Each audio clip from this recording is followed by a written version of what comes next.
Hampir menikah, asmara Pir Tendean dan Rukmini dipisahkan peristiwa G30S. Kapten Pir Tendean merupakan salah satu nama yang lekat akan peristiwa G30 SPKI. Dia tidak hanya dikenal ikut serta membuka rencana kudeta pada peristiwa itu, tetapi kisah cintanya berakhir pilu.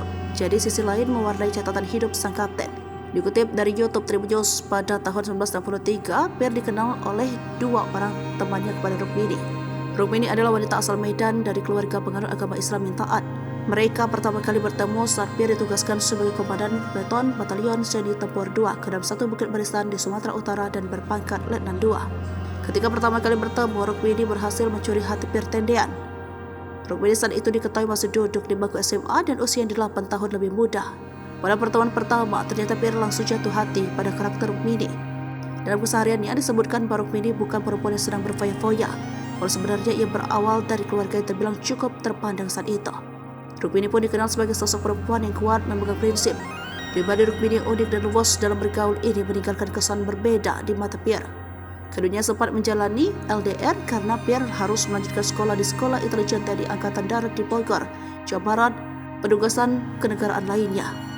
Setelah 2 tahun mengenal, tepatnya pada 1965, Pir dan Rukmini memutuskan merencanakan pernikahan. Pir pun menuliskan surat keluarganya untuk minta doa restu menikah Rukmini. Berdasarkan informasi dihimpun pada 31 Juli 1965, Pir ditugaskan mendatangi Jenderal Abdul Haris Nasution untuk bertugas ke Medan. Sebagai informasi, Pir resmi menjadi ajudan dari Jenderal A.H. Nasution sejak 15 April 1965 dan pangkatnya naik menjadi Letnan 1. Saat bertugas menampingi Jenderal A.H. Nasution itu pula, Pir menyempatkan diri menemui keluarga Rukmini untuk melamar. Lalu disepakati rencana pernikahan akan digelar pada November 1965. Namun pada 31 Juli 1965 menjadi pertemuan terakhir Pir dengan Rukmini. Lantaran Pir meninggal dunia pada 1 Oktober 1965 silam karena peristiwa G30 PKI. Kepergian sang kekasih membuat Rukmini butuh 5 tahun untuk bisa bangkit dari keterpurukan. Ia pun akhirnya bisa menikah dan memiliki anak. Sejumlah media menyebut Rukmini meninggal dunia pada 27 Juli 2019, meninggalkan 2 anak dan 5 cucu.